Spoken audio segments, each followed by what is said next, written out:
Barkanmu da yau, barkanmu da saduwa a wannan kafa tamu wato DMM Hausa Media.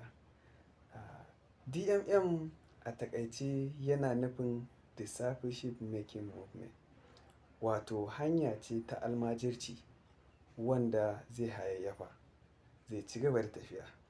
Saboda haka kuna tare da ni Yusuf Habila Mazadu. Ina so in gabatar muku da wannan kafa wadda takenta shine bayyana bangaskiyar Kirista ta hanyar kafafe na yaɗa labarai da fina-finai. Wannan kafa tana a nan domin bayyana yadda almajirci ya kamata ya kasance musamman a zamaninmu bisa ga tsari na Littafi Mai Tsarki.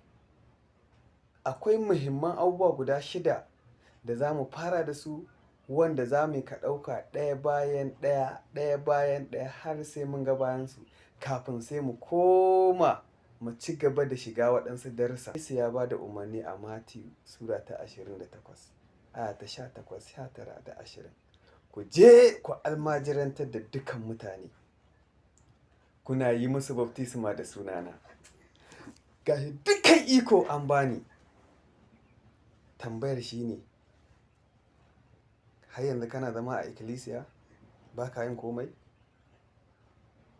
Idan ba ka da amsa, ci gaba da biyo mu. Za ka samu amsoshi cikakku.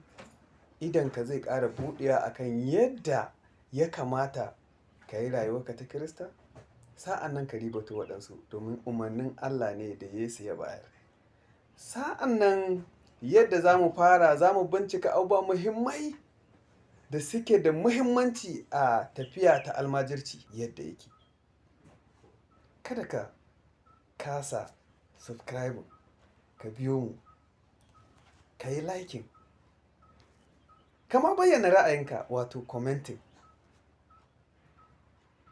Kada ka fasa yin sharing da waɗansu domin su ma su samu wannan albarkar. Na gode. Naku Yusuf Habila Mazadu. Sai wata Lahadin. Na gode.